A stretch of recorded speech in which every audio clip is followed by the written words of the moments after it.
presidente Guillermo Lasso, mediante un tuit, solicitó a los altos mandos policiales poner sus cargos a disposición y que presenten sus respectivas bajas. Además, ha dispuesto que los generales Freddy Goyes y Giovanni Ponce sean desvinculados de la institución. Se realizó el sepelio de la abogada María Belén Bernal. Su madre cree que hay varias personas involucradas en el crimen. Jueza ordenó prisión preventiva en contra de Germán Cáceres, quien es procesado en ausencia como principal sospechoso del crimen de María Belén Bernal. Se reformuló cargos por femicidio. La instrucción fiscal se amplió a 120 días. Por quinta ocasión atentan contra un agente fiscal del Guayas. Ocurrió la madrugada de este viernes en una unidad judicial de Guayaquil. Delincuentes disparan en el pie a un estudiante por robarle el celular al suroeste de Guayaquil.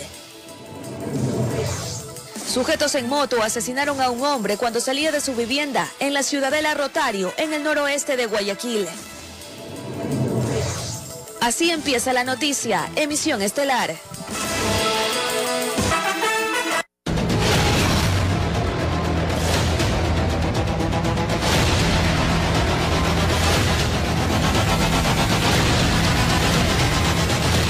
Viernes 23 de septiembre, queridos amigos, buenas noches. Finalizamos esta semana de trabajo con las noticias más destacadas.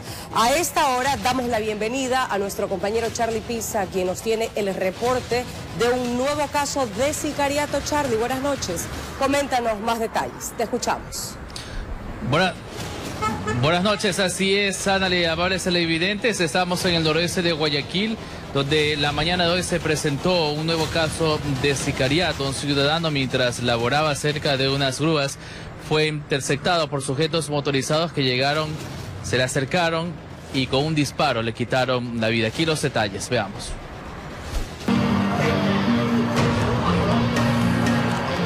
Le estaban dando cacería. Desconocidos sabían por dónde estaba la víctima. Le dieron alcance. Un solo disparo bastó para que el cuerpo de la persona quede tendido en la calzada. Se había concretado el sicariato. Elementos policiales en el lugar para establecer el móvil, las causas, el por qué se da este nuevo asesinato. Todo se dio en la Ciudadela Rotario, esto en el noroeste de Guayaquil. El cual presentaba una herida de similar características al paso del proyectil de arma de fuego. Al parecer en el lugar se había tratado de una motocicleta con dos ocupantes que habían esperado que la víctima salga de su domicilio para cometer este hecho delictivo. Familiares del fallecido no podían creer lo que había ocurrido. Las cámaras de seguridad de la zona eran revisadas para tratar de divisar lo que captaron. Dar con el paradero de los que realizaron este acto violento es el objetivo de la policía. Así en el lugar se hizo presente criminalística y verificó que no había indicios. Al parecer había sido utilizado un arma de fuego tipo revólver. El cuerpo fue llevado hasta la morgue, de ahí que en los próximos días tendrían resultados de las indagaciones de este caso que nuevamente se da en el puerto principal. No se tiene conocimientos y esa información la va a ser investigada y facilitada al personal del eje investigativo. Informó Julio César Saona. Y sobre este caso, la Policía Nacional con su unidad investigativa de INASEC trata de determinar el móvil del crimen. Aún se tienen hipótesis si sería alguna víctima por supuestas extorsiones o por algo relacionado al microtráfico. Es lo que tratan de determinar en los próximos días. Asimismo, se presentó otro caso de muerte violenta en Flor de Evasión. Un ciudadano que se encontraba caminando cerca de su barrio fue asesinado de varios impactos de bala. Eso se registró aproximadamente a las 18 horas, siendo el último caso que se ha presentado en esta semana en la zona 8. Adelante, Ana, y buenas noches. Te agradecemos, Charlie, por este completo informe. Seguimos con más noticias. La policía investiga el asesinato de un abogado en el sur de Guayaquil. De momento, se trata de determinar si fue citado en el lugar donde fue acribillado y qué casos estaban bajo su defensa. Continúan las investigaciones en torno al caso del abogado fallecido durante la noche de este jueves en el sector de Las Fragatas, esto en el sur de Guayaquil. En la morgue hubo movimiento por parte de los familiares que retiraban el cuerpo del fallecido. La víctima era oriunda del Cantón Milagro en la provincia del Guayas. Su nombre era José Alejandro Villalta, de 31 años de edad. El comandante de policía de la zona 8, Víctor Zárate, nos contaba que las indagaciones de este suceso están en marcha.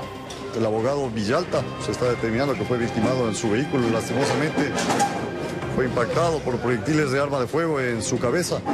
Se está realizando un proceso investigativo. Primero, el abogado no pertenecía a ese sector. Estamos viendo si es que iba a ser contactado por otra persona en el punto. Este hecho se da cuando la víctima estaba en su propio vehículo y aparentemente había llegado hasta el sector para una reunión personal. Nunca imaginó que entre los callejones un sujeto lo esperaba. Lo divisó y le propinó varios disparos. Además está verificando a qué casos estaría él defendiendo.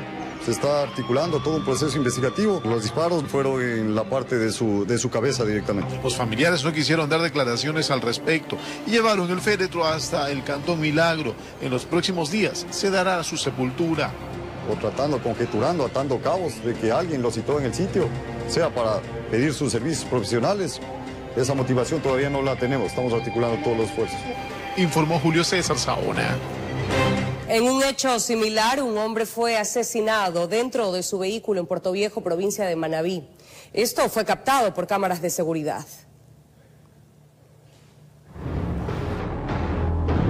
Jimmy Intriago se encontraba en los exteriores de una vivienda. El hombre de 45 años estaba dentro de un vehículo cuando dos individuos que se movilizaban en una motocicleta se acercaron y uno de ellos le disparó. El cuerpo de la víctima quedó tendido en el suelo. Ocurrió en el sector Tres Marías, en Puerto Viejo, provincia de Manabí. Y aproximadamente a las 17:30, mientras un ciudadano se encontraba en su vehículo esperando la salida de su esposa, dos ciudadanos de una motocicleta color blanca proceden a realizarle disparos en contra de la inmovilidad del ciudadano. Luego del suceso, los dos antisociales huyeron del lugar. El crimen duró menos de 5 segundos. Paramédicos junto a una ambulancia llegaron para brindar los primeros auxilios, pero solo se comprobó su deceso. Evidentemente ya lo que llegamos a encontrar lo que era en el piso, tendido en la calzada. El paciente ya se encontraba sin signos vitales con varios proyectiles en su humanidad. Elementos de la Policía Nacional acordonaron el sitio y levantaron cerca de 7 indicios balísticos. Inmediatamente realizaron un operativo. Las unidades se articulan, hacemos el código 3, cerramos las vías para tratar de ubicar a los causantes. Familiares se mostraron consternados, puesto que la víctima no registra antecedentes penales. Hasta el momento se desconocen las causas de este crimen. Lo que dicen los familiares, obviamente en su dolor indican que no saben nada, que no ha recibido ninguna amenaza. Informó Liliana Paredes. Y hallan un cadáver en la ciudad de Machachi, provincia de Pichincha. El cuerpo presentaba aparentes huellas de violencia. Moradores del sector dicen estar preocupados por el hecho, pues es la primera vez que ocurre un hallazgo de este tipo en la zona. Fueron los habitantes del barrio Puiche, ubicado a 20 minutos de la ciudad de Machachi, quienes escucharon ruidos similares a disparos.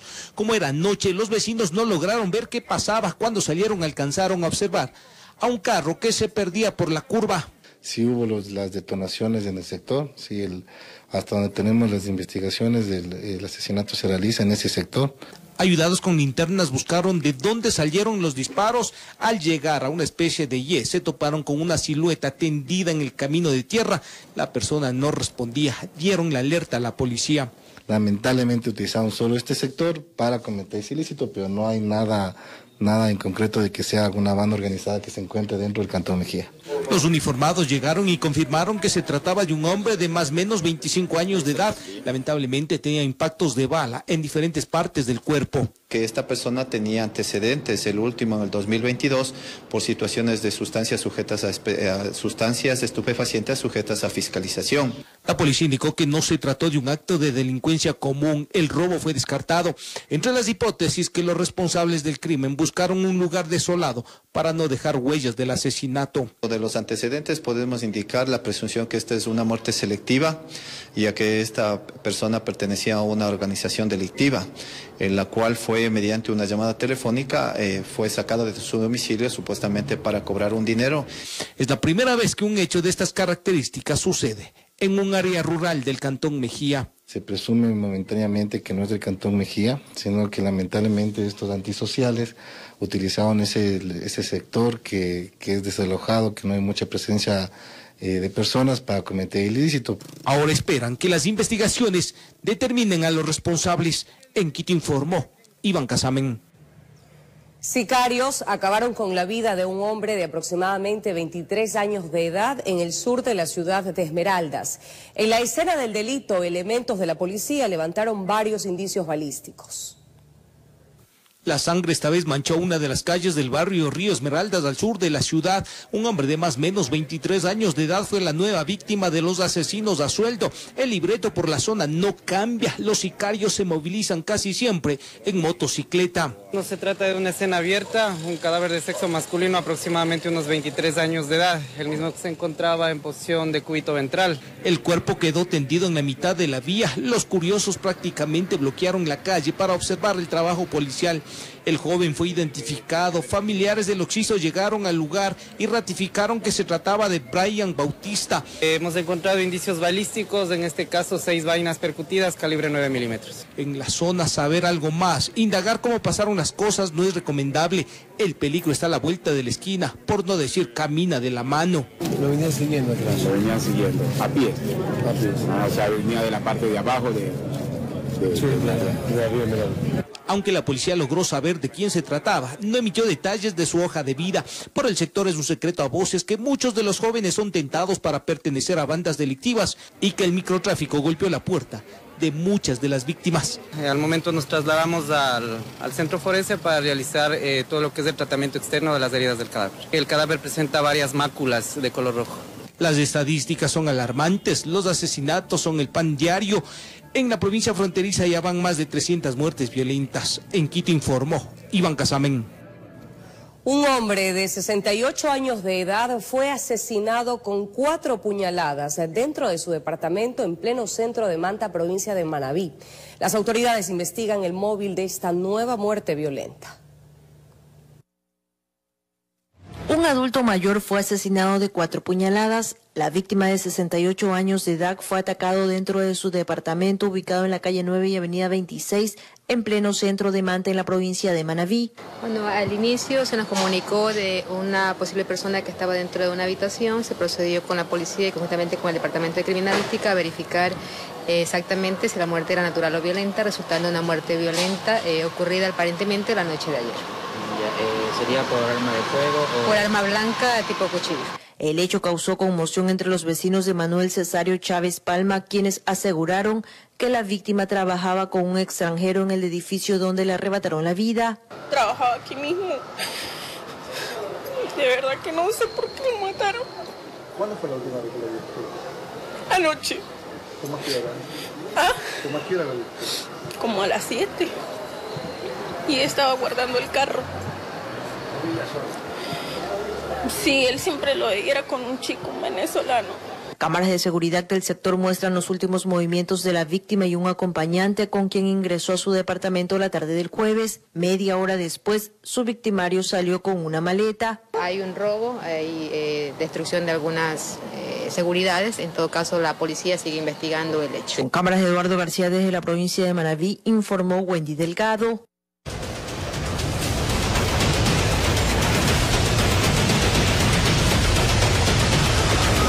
Y mucha atención porque amigos y familiares de Silvia Ceballos, asesinada en un hostal de Portoviejo hace unas semanas, piden la máxima pena para el principal implicado, el esposo de la víctima. ¡Justicia para Silvia! Se apostaron en las oficinas del Consejo de la Judicatura en Portoviejo, provincia de Manabí. Eran familiares y amigos de Silvia Alvarado, quien fue asesinada por su pareja hace 4 semanas en un hostal en la avenida Reales Tamarindos. La familia de la víctima pide la pena más alta. De 22 a 26 años. que los jueces sean justos, y además de eso existen muchos agravantes, que esto quiere decir que pueden subir los años de sentencia que se le den a la persona que agredió y que terminó con la vida de nuestra querida Silvia Alvarado. Alvarado, de 32 años de edad, había llegado a Puerto Viejo desde Guayaquil para compartir un compromiso junto a su esposo y varios familiares, según información preliminar dada a conocer por la policía. Luego se retiró junto a su pareja hasta el hostal y minutos después de llegar al sitio, él pidió ayuda porque su esposa no reaccionaba. Una ciudadana con algunos hematomas y golpes y sin signos vitales. Sin embargo, la autopsia determinó que la causa de muerte fue un estrangulamiento. El asesino pues ha pedido una audiencia, una apelación justamente como más prórroga a lo que es la sentencia. Y en eso es que estamos aquí, para que los jueces vean y sean justos en ese sentido. ¡Justicia para Silvia! ¡Justicia! Informó Adriana Peralta. Por quinta ocasión atentan contra un agente fiscal del Guayas. La novedad ocurrió la madrugada de este viernes en una unidad judicial de Guayaquil. Un arma de juguete fue lo que el fiscal César Peña encontró junto a su vehículo en el parqueadero de la unidad judicial La Valdivia, en el sur de Guayaquil. La novedad se produjo pasadas las 4 de la mañana, mientras el funcionario se encontraba en audiencia. Que una ciudadana había observado a dos jóvenes que circulaban en una moto en la plena 25 de julio y lanzan un objeto hacia el parqueadero. Inmediatamente bajé, pedí la ayuda de la policía que estaba en toda la esquina aquí del parqueadero y visualizamos que era un objeto con similares características, un arma de fuego, pero era de plástico. Con este caso serían 5 las ocasiones en que el fiscal sufre atentados. El pasado 28 de julio, delincuentes dispararon contra su vehículo mientras circulaba por la vía Naranjal Balao, en Guayas. Afortunadamente, no fue alcanzado por los proyectiles. Pese a esta serie de amenazas, el operador de justicia no cuenta con custodia.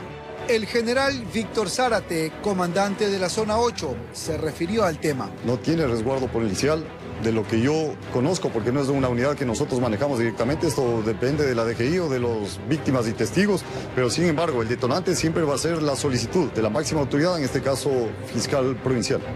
A raíz del asesinato del fiscal Edgar Escobar, Policía, Fiscalía y Corte Provincial mantienen reuniones para determinar nuevas estrategias de seguridad en beneficio de los operadores de justicia, informó Jorge Salazar. Un estudiante de aproximadamente 16 años de edad fue herido en un pie por un delincuente que le robó su celular en el suroeste de la urbe porteña. El joven fue trasladado hasta una casa de salud donde se recupera. Y bien, seguimos con más información, amigos. La intervención militar permanente en Sociovivienda al noroeste de Guayaquil se mantendrá hasta este 13 de octubre que finalice el estado de excepción. Por ahora existe una aparente calma en aquel punto. Los resultados de la intervención incluyen más de 100 explosivos decomisados, entre otros artefactos. 1.800 elementos de las Fuerzas Armadas se han desplegado en distintos puntos de la zona 8 por motivo del estado de excepción. Específicamente en Sociovivienda, al noroeste de Guayaquil, las labores conjuntas entre militares y policías han sido intensas. Según detalló el jefe del Comando Conjunto de las Fuerzas Armadas, en ese sitio se han decomisado alrededor de 130 explosivos. Caseros que estamos determinando con policía, ellos qué tipo de explosivo es, si es nacional. Además, otros instrumentos utilizados por las organizaciones delictivas. Armamento de igual manera, alrededor de 245 armamentos, 15 de ellos son armas largas y 220, 230 armas cortas. Hasta el momento en este estado de excepción se ha logrado casi 7 toneladas de drogas en este sector. En días anteriores también se realizaron intervenciones en Sociovivienda 2 para retirar casetas informales construidas ilegalmente. Además, durante una operación de control de armas, municiones y explosivos, aprehendieron a un ciudadano que intentaba cometer un robo. Se ha apoyado a la Policía Nacional en restablecer el control los espacios públicos, se han recuperado los espacios públicos. Ustedes están viendo hoy los chicos aquí haciendo actividades, los centros y de comercio abriendo sus puertas. El 13 de octubre finalizará el estado de excepción. Se planifica que los militares continúen brindando su apoyo. Claro, en lo que la Constitución les permite. Informó Adriana Peralta. En Carchi, 2 ciudadanos conocidos como arrieros fueron detenidos cuando dirigían a 2 mulas desde Colombia por un paso informal. Los animales llevaban una carga de 400 kilos de cocaína. Esperaban la medianoche para buscar cruzar la frontera. El punto, ingresar a Ecuador por el sector de María Magdalena, un barrio periférico cerca a Tulcán. Lo que no se imaginaban es que los agentes antinarcóticos ya tenían pistas sobre cómo esta organización, en la que están involucrados colombianos y ecuatorianos, estaban tras sus pasos. La cantidad casi se acerca a la media tonelada y los encargados de pasar 2 acémilas. 400 kilos de sustancias sujetas catalogadas a fiscalización. Igual manera la aprehensión de 2 personas, un arma de fuego y celulares. Debemos indicarles que las personas aprehendidas son el ciudadano Martín A., quien es de nacionalidad colombiana, no posee antecedentes personales, y el ciudadano ecuatoriano Euler C. La modalidad que se adopta en este caso es enviar a los animales, quienes sorprendentemente conocen el camino y el punto a donde tienen que llegar. Caminan solas con la carga, por ello los agentes tuvieron en medio de la maleza hacer el seguimiento exhaustivo hasta que los llamados arrieros, parte de la organización narcodelictiva que ahora enfrentan a la justicia, tomaran contacto con la sustancia para así poderlos detener. Los ciudadanos que están involucrados con la organización le mandan sola la acémila, de tal manera que cuando se hace la intervención policial no podemos contar con detenidos. En este caso, pues el trabajo fue bastante minucioso a fin de esperar que las acémilas tengan contacto con las personas que estaban transportando la sustancia. Al parecer, el mismo logotipo en cada kilo y la pureza de la sustancia delata que se trataría de la misma organización que estaría operando en la frontera, pues bajo la modalidad de caletas electrónicas era enviado el alcaloide a los puertos del Ecuador para el tráfico internacional. El paso de línea de frontera es a través de acémilas, y en algún sitio de aquí de la ciudad de Tulcán pues estaba siendo encaletado en varios vehículos. En este momento pues podemos ya constatar de que el cargamento anterior pertenece a la misma organización. Ahora los arrieros y el conductor del vehículo, que eran encargados de pasar desde Colombia la droga, enfrentan una posible pena de 10 a 13 años, mientras que el costo del alcaloide en mercados nacionales llega a más de $1 millón y en los mercados internacionales varía el costo, pero supera los 15 millones. Con cámaras de José Cedeño desde Tulcán, informa Miriam Enríquez. Y en un hecho que ha causado indignación, 4 delincuentes armados asaltaron a 2 hombres que se encontraban estacionados en su vehículo en el norte de Quito. Pese a no poner resistencia al robo, apuñalaron a una de las víctimas. El hecho quedó registrado en cámaras de seguridad de la zona. Los moradores dicen estar alarmados por la creciente ola delictiva. Fíjese bien en estos 4 hombres que a paso acelerado se acercan a esta camioneta que se encontraba estacionada sobre la calle Bosandes en el norte de Quito. Los 2 pasajeros, padre e hijo, no solo fueron asaltados, sino agredidos por los antisociales que estaban armados. Yo sentí que como que lanzaron una piedra, algo, y yo no pude reaccionar nada porque enseguida me ingresaron por la ventana porque ya la rompieron. Y enseguida también me apuñalaron, me golpearon. Yo ni siquiera puse ninguna resistencia y no tuvimos nada más que hacer. Y nosotros dijimos, róbenos, pero no nos hagan nada. Y no, ni así, igual nos golpearon. Nos apuntaban con una arma en la cabeza. Ocurrió pasadas las 12 de la noche de este viernes 23 de septiembre, justo cuando las víctimas terminaban su jornada de trabajo en una empresa de la zona. Cámaras de seguridad, además de grabar el hecho, captaron a los delincuentes cuando descendían de este vehículo para actuar. Se nos fueron robando, lo que más avanzaron a robarse, los celulares, se nos robaron el dinero, se nos querían sacar la radio, pero no pudieron, no tuvieron tiempo. Nosotros pedimos auxilio, gritamos, pero la verdad que nadie se acercó a ayudarnos, nadie. Un asalto más, dicen ya no sorprendidos, sino aterrados los moradores, quienes aseguran que estos delitos se han vuelto constantes en la zona, sobre todo en esta calle. Estamos en un problema aquí desde la San Francisco hasta acá, no sé por qué este sector aquí es el peor que tenemos. Ingresan a las casas a asaltar, esta casa de aquí también le asaltaron, entonces es terrible la inseguridad. Nos robaron justamente en la parte de aquí, saliendo de la oficina, y vinieron dos tipos en una moto y nos asaltaron. Se sienten desprotegidos, a merced de los delincuentes, y sobre el control y patrullajes policiales. No, muy poco. El día que nos robaron dijeron que lo iban a hacer un poco más, pero no los vimos en realidad. O sea, no hay patrullajes constantes. Estamos solicitando al municipio para ver si cerramos las calles porque es imposible vivir aquí. Es por esto que hacen un llamado de auxilio a las autoridades competentes. Pedimos nosotros a la Policía Nacional que actúe de manera inmediata para que pueda asistirnos, porque es increíble la inseguridad que vivimos aquí en esta calle Vos Andes. En Quito informó Adriana Rojas.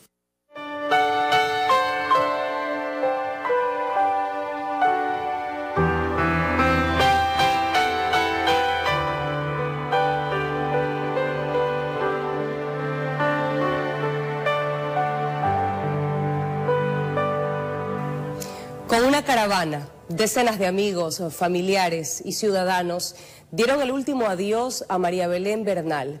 A las muestras de pesar se sumaron los cánticos de justicia que piden para que este hecho se esclarezca y no quede en el olvido. Que Dios te bendiga, mi reina, hermosa como siempre. Cuídanos, mi amor, cuídanos. Te amo, te amamos, tu hijo, tu hermano, tu papá. Fueron las palabras de dolor de una madre que por 11 días buscó incansablemente a su hija y este viernes, en compañía de su nieto, familiares, amigos y demás ciudadanos, pudieron despedirse por última vez del cuerpo terrenal de María Belén Bernal. Me hago cargo de un niño de 13 años. ¿Y ustedes creen que el gobierno siquiera me ha dicho, lo siento, Elizabeth, algo haremos por ti? No, señores. Ayer en la mañana le cogí sus manos lastimadas, completamente lastimadas, y le prometí que no vamos a descansar. En horas de la mañana, el féretro de la abogada fue trasladado desde la Universidad Central hasta el Camposanto Monte Olivo en el norte de la capital. Allí decenas de mujeres acompañaron en caravana a Elizabeth y a Isaac, madre e hijo de María Belén, hasta su última morada. ¡Justicia para Belén! María Belén es la muestra de que la justicia no está bien. Nosotros estamos pidiendo justicia. Nosotros estamos pidiendo justicia para un femicida que lamentablemente tiene un cargo de ser policía. Como una mujer de fe que fue María Belén, recibió una cristiana sepultura donde sus allegados elevaron plegarias para el descanso de su alma y refrendaron su compromiso de seguir exigiendo justicia ante este atroz hecho. Le decimos, Dios, con la vida no. Que aquí no se meta la corrupción, que aquí no se meta la injusticia. Señor, con la vida humana, no. Y clamamos para que siempre se respete la inviolabilidad de la vida humana. Con un nudo en la garganta por el dolor de su partida, las consignas en acompañamiento a su lucha se escucharon en todo el Camposanto. ¡Nadie se cansa! ¡Por María Belén! ¡Nadie se cansa! Dios le pague a todos, Dios le pague profundo. Gracias a cada uno de ustedes por la búsqueda. La búsqueda que no va a terminar ahí, la búsqueda que todos vamos a hacer justicia. La luz de María Belén fue apagada el pasado 11 de septiembre, cuando ingresó a la Escuela Superior de Policía. 11 días después, su cuerpo fue encontrado en un cerro cercano al establecimiento, mientras su expareja sigue prófugo de la justicia. ¡Eri, escucha! ¡Tu lucha es nuestra lucha! Con cámaras de Juan Francisco Cabezas en Quito, informó Mauricio Sánchez. ¡Eri, escucha! ¡Tu lucha! Y sobre este caso, la jueza de la Unidad Penal de Carcelén vinculó a Germán Cáceres por el delito de femicidio. Veamos. Por algo más de 3 horas y media se extendió la audiencia donde la jueza de la Unidad Judicial de Carcelén vinculó al teniente prófugo de la justicia, Germán Cáceres, presunto asesino de la abogada María Belén Bernal, por el delito de femicidio. El día de hoy se ha formulado cargos, como dije, por el presunto delito de femicidio en contra de Germán Cáceres. En la audiencia también estuvo presente el defensor jurídico de Germán Cáceres. Según los presentes, este aceptó la reformulación del tipo penal. ¿Qué hizo la defensa del señor Cáceres? Pues no tenía ninguna otra opción. Simplemente bajar la cara y guardar silencio sin oponerse absolutamente a nada. De otra parte, el abogado de la cadete Jocelyn Sánchez indicó no estar conforme con la ratificación de la prisión preventiva contra su cliente. Según dijo, durante el proceso defenderá su inocencia.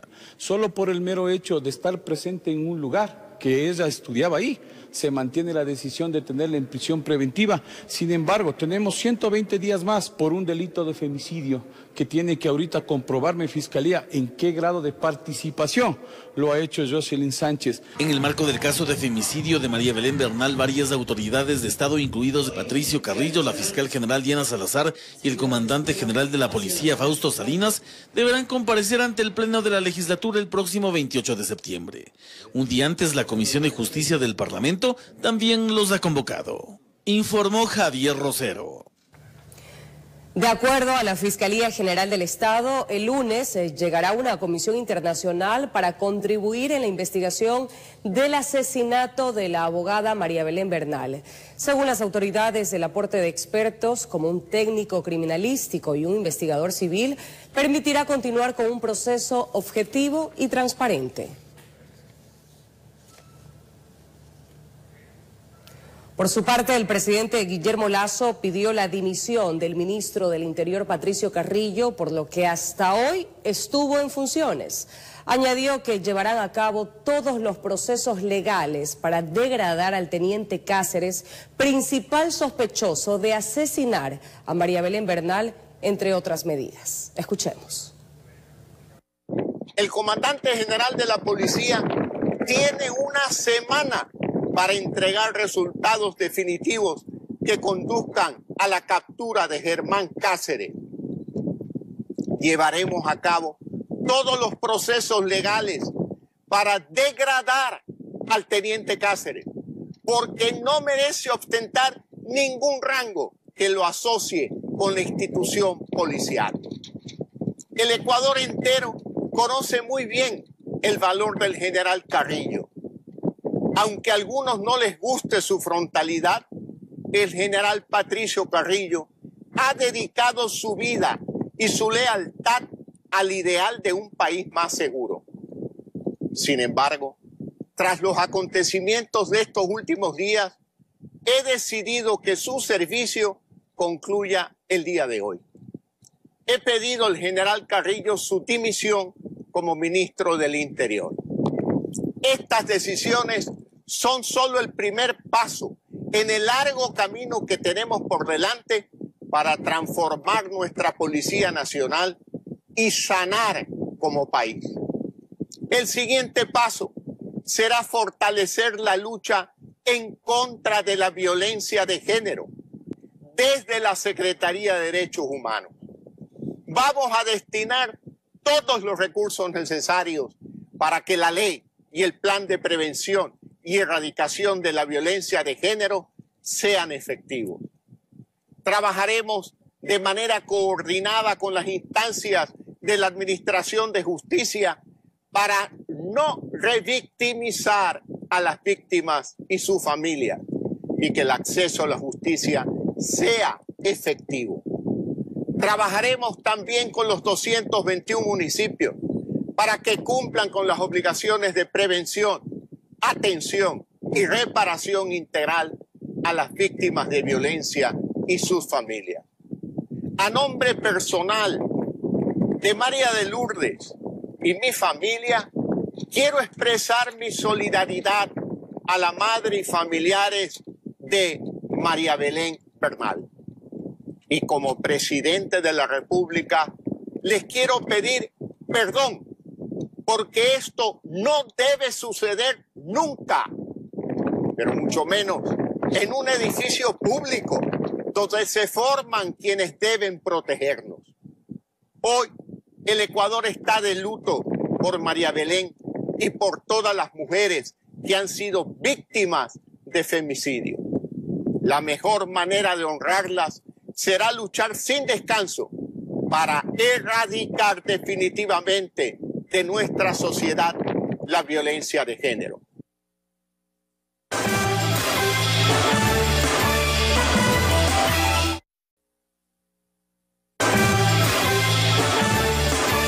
De regreso con más noticias, amigos. Un nuevo caso de sicariato se registró en Daule, provincia del Guayas. La policía cree que se trató de una venganza. Hubo alarma en el sector de Limonal, en el cantón Daule, y es que uno de los habitantes del sector recibió 9 impactos de bala. La víctima, de 24 años de edad, fue trasladado hasta una casa de salud. Minutos después, perdió la vida. Las autoridades de seguridad ya realizan los operativos correspondientes, profundizan investigaciones. Sobre una persona herida que se encontraba atrás del cementerio de Limonal, específicamente el ingreso a Valdivia. Se encontraba con una persona herida por arma de fuego. Inmediatamente fueron trasladados al subcentro de salud Limonal. Fueron dados los primeros auxilios por parte de los garenos de turno. Posterior se confirmó el deceso. De ahí que tratan de determinar el móvil de este nuevo hecho de sangre en el cantón. Según lo que expresan, las próximas horas tendrían los primeros resultados de las indagaciones. Corresponde a los nombres de Hansel Giovanni C., el niño que tiene 24 años de edad, domiciliado en el cantón Daule. Registra 2 antecedentes penales y 3 causas penales en el sistema. La una es por sustancias sujetas a fiscalización, la otra es por asociación ilícita. El cuerpo fue llevado hasta la morgue, en donde se realizó la autopsia correspondiente, en medio del dolor de los familiares, los cuales no quisieron pronunciarse al respecto. Se tiene conocimiento que aproximadamente en el mes de mayo de este año salió en libertad el mencionado ciudadano. Informó Julio César Saona.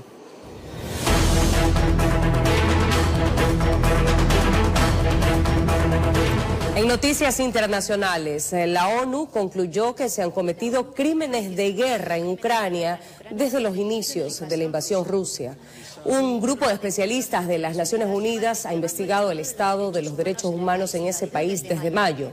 Han analizado la situación en varias ciudades ucranianas como Kiev y Kharkov y se detectó un gran número de ejecuciones en esas zonas. Nos ha sorprendido el gran número de ejecuciones. Mientras que en Brasil, un grupo de deportistas salieron a correr a las calles como parte de su rutina de ejercicios. No obstante, al pasar por un restaurante, asustaron a los comensales, quienes pensaron que eran delincuentes y salieron huyendo. El hecho se viralizó en redes sociales. En un video se puede observar cuando las personas que se encontraban comiendo dejan todo lo que estaban haciendo y huyen. Confundieron a un grupo de CrossFit con ladrones.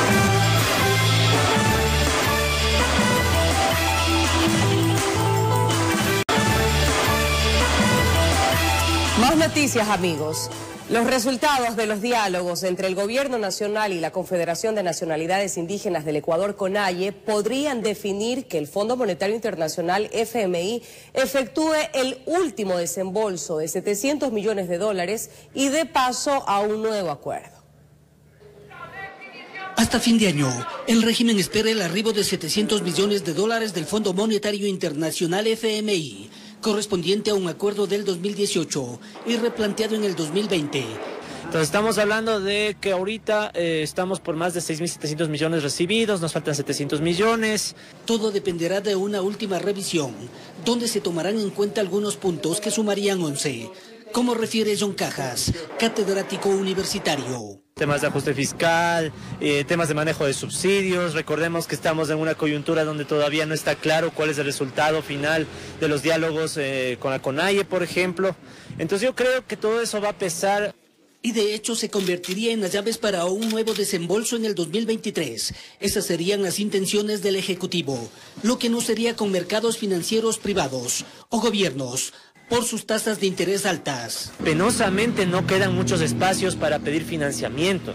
Entonces el Fondo Monetario Internacional provee tasas de interés mucho más bajas, plazos más largos, pero en cambio, como nada es gratis en economía, viene el tema del ajuste fiscal, que eso es en cambio lo peligroso, porque tomemos en cuenta que estamos en un contexto político muy volátil, ¿no? La típica receta del Fondo Monetario. Exactamente. Víctor Hugo Albán, del Colegio de Economistas de Pichincha, descarta la venta de bonos. cualquier tipo de endeudamiento con el Fondo Monetario o con cualquier organismo de desarrollo, sea el BID, el BIR, la CAP, es mucho mejor que que colocar bonos que están bien desprestigiados y por el riesgo país tendría que pagar un 16-17% de interés, lo que sería muy oneroso para los ecuatorianos. Mesas de diálogo con el sector indígena que culminan a mediados de octubre y de ahí podría ser la revisión del FMI, informó Héctor Romero. En otro tema, este viernes el Ministerio de Salud Pública reportó 93 casos de viruela del mono en Ecuador. Guayas, Pichincha y el Azuay son las provincias con el mayor número de contagios. Un incremento de cerca del doble de casos de viruela del mono en nuestro país durante el último mes es una de las mediciones que realizaron varios epidemiólogos al conocer el último reporte presentado por el Ministerio de Salud. Hace 15 días se reportaron como 55 casos, prácticamente se ha duplicado en el lapso de un mes. Eso significa que la transmisión es lenta. El comunicado oficial señala que de los 93 casos confirmados, 25 recibieron el alta y 189 contactos están en cerco epidemiológico. En Guayas existen 37 casos, Pichincha tiene 25, Azuay 16, El Oro 4, Santa Elena 2, Tungurahua 2 e Imbabura 2. Hay pruebas diagnósticas que el Ministerio está haciendo y una vez que le confirman, hace el cerco epidemiológico. Inclusive, no importa, antes de confirmar un caso probable o sospechoso, usted hace el cerco epidemiológico. Al parecer, en el mundo existe un desacelerado contagio, pues expertos señalan que el mayor peligro de transmisión se da desde que la persona presenta síntomas. Se inician con síntomas generales como fiebre, dolor de cabeza, dolor de cuerpo, inflamación de los ganglios del cuello. Y después de 5 días recién comienzan las lesiones dermatológicas, ¿no? Con pequeños manchas rojas, después se elevan, se llaman pápulas y terminan en vesículas o ampollas que se revientan y cuando se revientan es el periodo de más alta transmisión. Por lo que la recomendación para evitar un incremento de casos en el país es mantener las mismas medidas de bioseguridad que contra el COVID-19. Tenemos que seguir usando mascarilla para el COVID-19 y eso también sí es una protección para el caso de viruela del mono. La mascarilla y la distancia son las dos recomendaciones que hay que mantenerse, sobre todo en personas con riesgo de infectarse. Y el informe gubernamental también dice que a nivel de las Américas, según los casos positivos, Ecuador es 11º por debajo de Argentina, Puerto Rico y Bolivia, informó Sofía Vintimilla. Así concluimos, amables televidentes, que tengan un hermoso fin de semana. Saludamos ya a José Alberto Molestina. Buenas noches y bienvenido, José, qué gusto.